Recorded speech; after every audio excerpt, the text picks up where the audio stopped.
Hello, and welcome to the 7th episode of the BPD Brunch, where we get together with our favorite brunchy beverages to catch up, play games, and talk about all things BPD. I am Xannie, your host, and today I am here with Georgette, André, and Mo. Woohoo! We're ready. We are ready. What's your brunchy beverage? I have water with chia seeds in it. I have part coffee, part Swiss Miss chocolate mix, and water. That is one of my favorites. I love it so much. I'm just drinking coffee. Do you know what? I tried to be a bit healthy earlier on, and I've got one of these little juicers. So I thought I'd make ginger, lime juice, and honey because it looked really good on the thing. It came out disgustingly bad. Like, it was all gloopy. It wasn't even like a juice. I think I left that thing too long. So no juicy beverage for André today. I'm leaving that alone. In our main episode this week, we talked about effective instability. And so for our brunch episode today, we are going to share some of our stories or experiences with this symptom in a game version where I'm going to read out the stories and then we're going to guess whose is whose. So, without further ado, story number 1. I'm still a moody person, but I like to think that I'm not as reactive to them anymore. In the beginning of this BPD ride, the slightest inconvenience would send me into a depression. I'd snap at anyone for any reason when I was in that state, unless, of course, someone or something saved me and made me feel better. Then I'd feel an unhealthy amount of euphoria and be on top of the world. It was draining to be so up and down all the time, and how quickly it could happen. Again, I'm still moody, but I'm able to remind myself that whatever it is that is happening is not the end of the world. I'm also able to give new friendships a chance to grow before I let my mood convince me that this person will solve my problems. Honestly, though, I still struggle with dealing with my angry moods. I'm able to control it when something small happens, but when I'm already stressed out or tired, it's super hard to handle. So that is story number 1. Who do you think that is? If everyone's written it down, let me know. And we'll... Ready? Okay, 3, are we ready? 2, 1, go!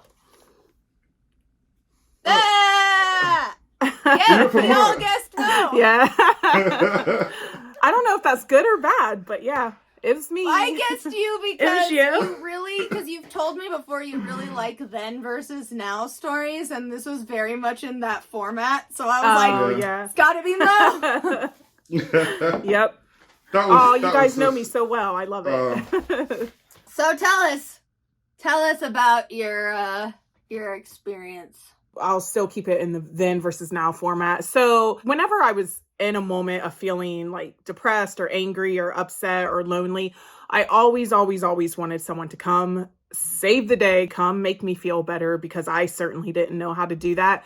So, over the years, obviously, I learned how to help myself when I feel lonely. Like, I don't have to wait for someone to reach out to me. I can just reach out to someone if I'm feeling lonely or upset or any other thing. Like, there's no need for me to bottle everything in and expect everyone to just read my mind and come help me. That's not fair, So yeah, it took me a while to figure that out, but eventually I did. So I think that's how I'm able to regulate my emotions a little bit more than in the past.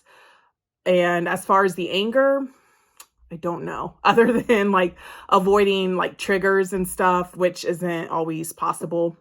So that is something I will probably always have to work on for the rest of my life. But so at least I recognize that it's a problem and it's something that I need to work on. Yeah, absolutely. One of the things that I think about, like when you say like having to deal with this like for the rest of your life, I think one of the things that helps me is thinking about it in terms of like my emotion. I will always be emotionally sensitive. I'm not always going to be disordered. Right. Like with emotions, it's so hard sometimes to figure out what we've done to specifically deal with our sensitivity versus what we've done to deal with our reactions to the sensitivity. So I am curious, you were talking about the, sort of the reacting strongly at people. Is there something that you've done to separate like the emotion from the reaction so that it's like easier to keep from having those external dysfunctional behaviors? Sometimes what's going on or what someone is thinking or feeling is not what I think it is. And so, like, if I'm dealing with a situation with a friend or someone who has hurt my feelings, like, I try not to like jump the gun and make all of these crazy assumptions and, put them in this black box of, oh, you're bad, so forget about you. So normally what I do is I kind of like breathe for a minute. So if I'm like texting them, then I sit down for a few minutes, I chill out, maybe I might talk to my husband because he's good at like kind of leveling me out a lot. Or, I just talk to myself like, well, come on, this isn't maybe like what you're thinking it is. So just breathe a little bit and ask the person what they're thinking or what's going on with them. And also, like, there's this phrase that pops up in my head a lot when I'm having a reaction to someone who's hurt me is not everything is about you. So what that means for me when right now is sometimes I think that someone is mad at me or upset with me and they're snapping at me. And I remind myself, this isn't about you. It might not have anything to do with you at all. And maybe it does, but if it does, then that's on them to explain it to you, because again, no one can read the other person's mind. So that helps me with my moods as far as like relationships go. But I also, you have to struggle with moods, for things that don't really have to do with people and maybe like your own internal feelings. So for that, I do a lot of like self-care. So for me, that means sort of isolating in a healthy way. So I go for a walk in the woods and that always like calms me down and levels me out. Or I might play like a mindless game on my phone or, watch something funny on TV just to kind of bring me out of that feeling of depression or something. And then Xannie, I also wanted to say when you were like talking about like being an emotional person. So I talked to my therapist about this last week because I said, I hate being so emotional and I hate being so sensitive. And she's like, well, it's not always a bad thing. I mean, think of like how much love you feel, and all of those like happy feelings you feel. So when I'm beating myself up for feeling upset about something that I feel like most people wouldn't be so upset about, I remind myself that I'm a compassionate person as well. So yeah, I'm sensitive. It's okay to be emotional as long as you realize that about yourself and realize how to like keep yourself from getting in trouble.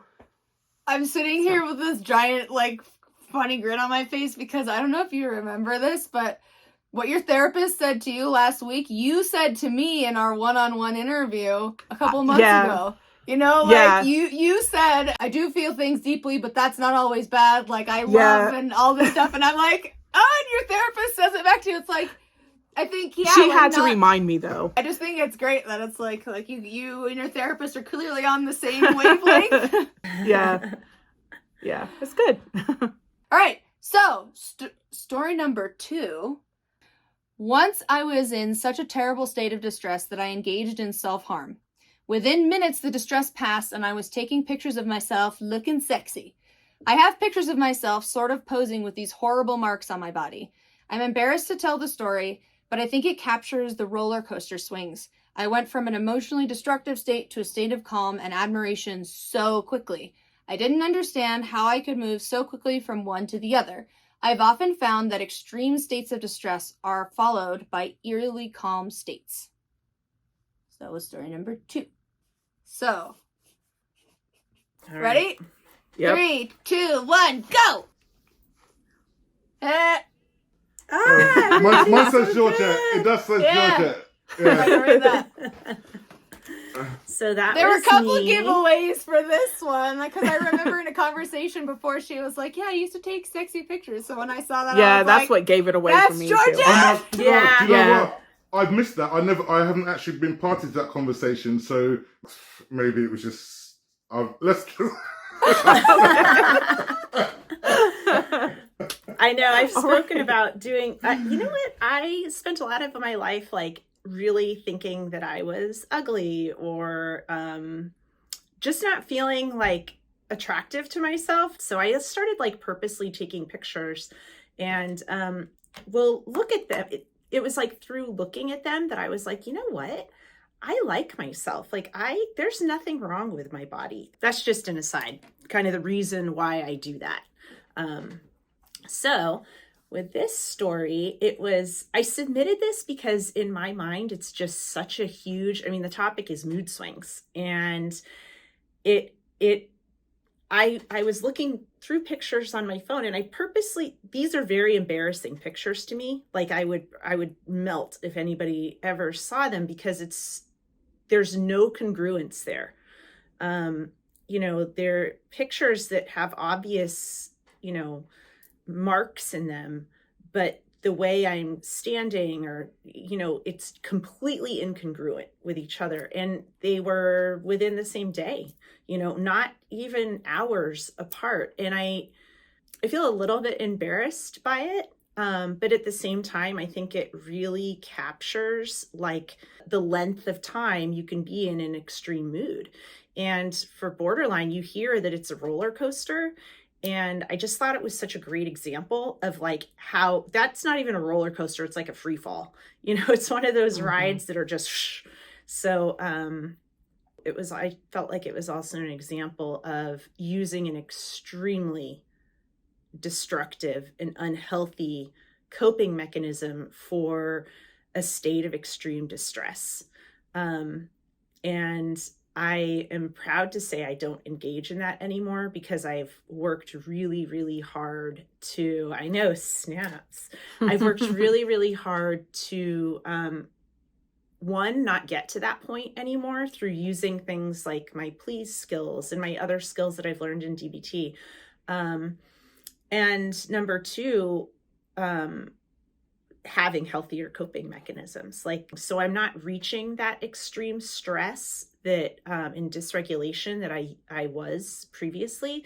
And I also know when I'm in a really dysregulated state, like healthier things to do. And they've proven effective for me. So I don't think there's anything wrong with celebrating your body. In fact, I came from obviously the fitness industry, where the people that had the most success for even things like, let's just say weight loss is the most basic, they became happiest and more fulfilled when they were able to look at a photo of themselves as opposed to how much weight they'd lost or gained.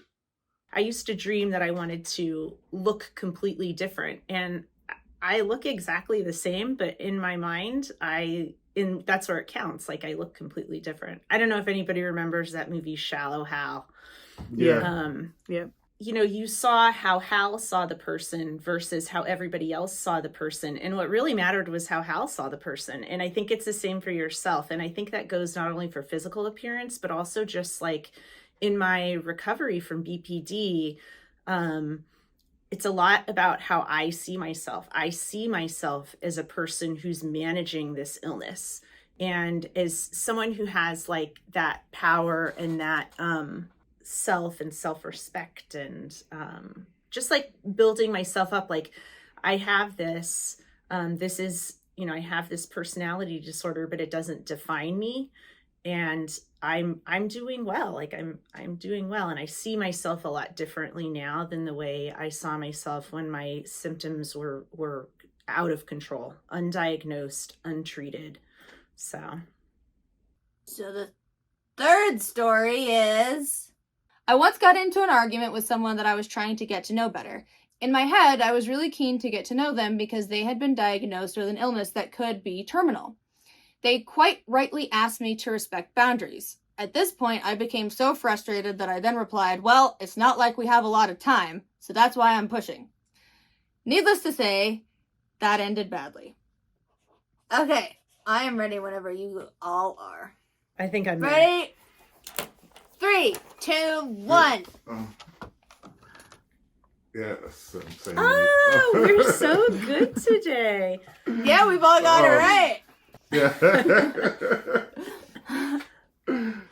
Oh my gosh.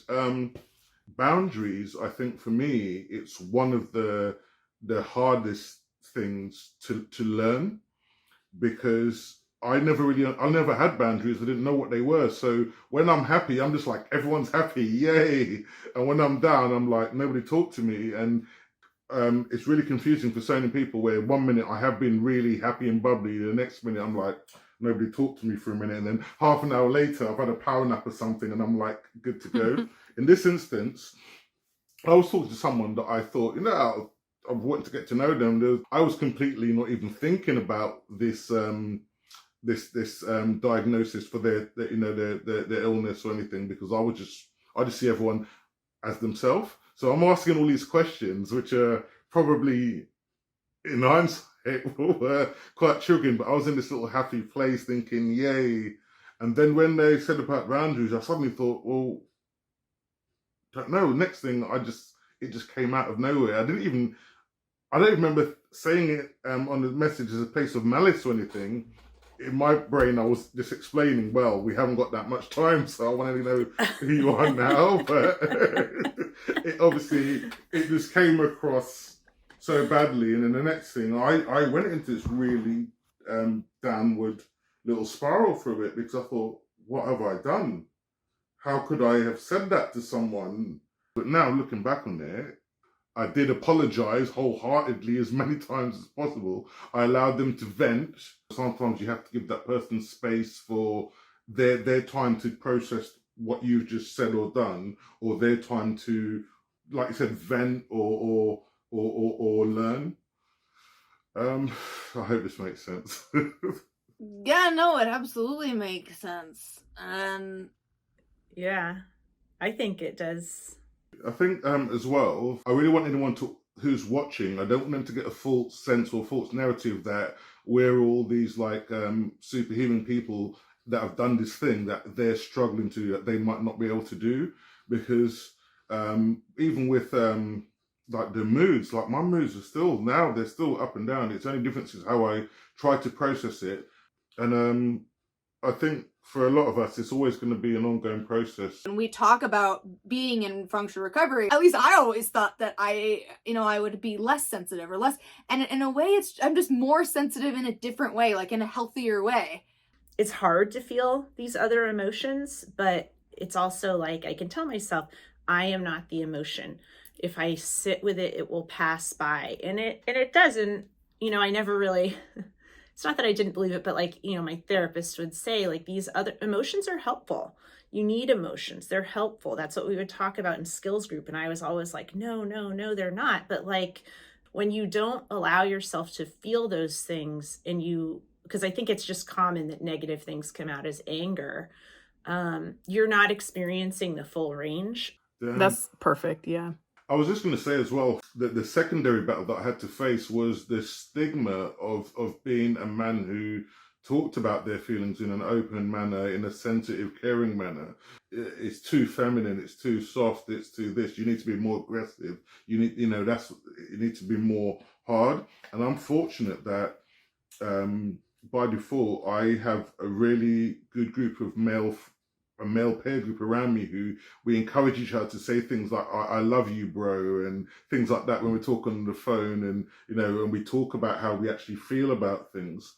And I realized that a lot of my healing process started when I removed myself from the vicinity of certain men who were almost resistant to that change. Before, if I felt like I'm a bit upset, I'd sneak off somewhere in the corner and feel a little bit of a tear, or I'd lose my temper and think. But now I own it and just think, well, it is what it is, for want of a better phrase. Different people liked me for different reasons.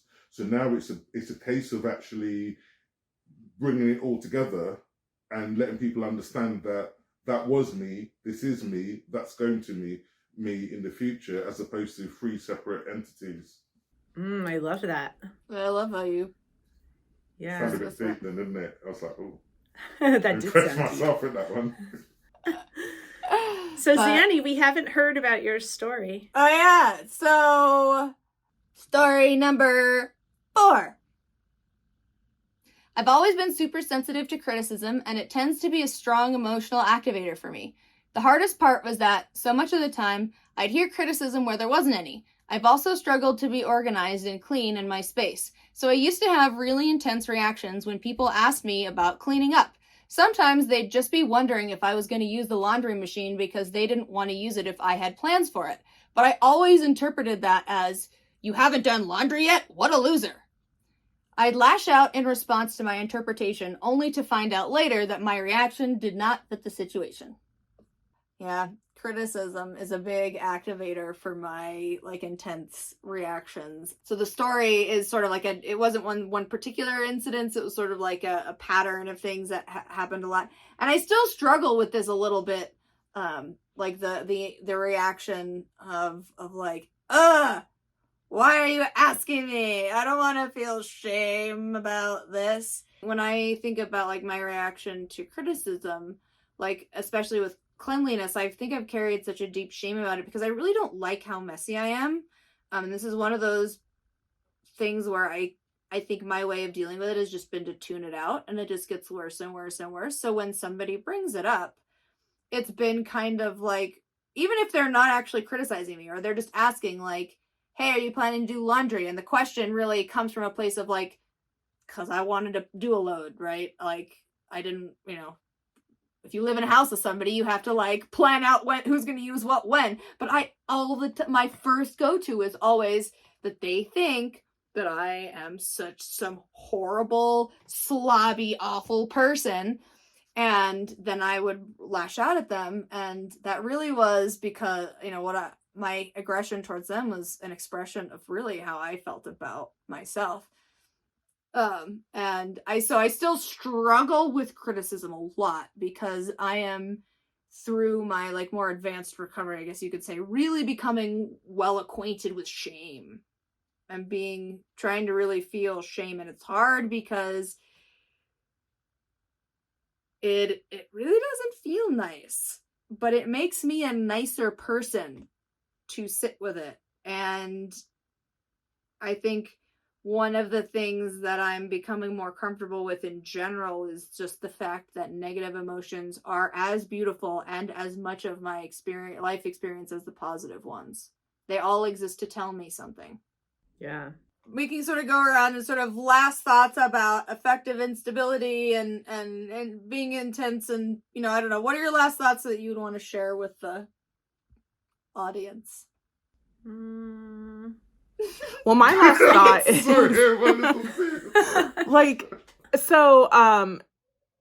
for me, there is a difference between being moody, which is kind of not a positive thing to be, versus just having a lot of emotions and feeling those emotions intensely. So, in my moody days, I was just out of control. My emotions controlled me, and I was not the only one who suffered as a result. People in my life that I loved also had to suffer through my moodiness, and it became a problem. But now I still have intense emotions, of course, but I'm not moody. It's harder for me to go from 0 to 100. It still happens, but when it happens, I'm able to calm myself down, or I'm able to find a supportive person to help me get back to a more stable level. So if you're watching this and you suffer with this, it's okay to be a highly sensitive person. It's what makes you, compassionate and loving and loyal. So that's okay.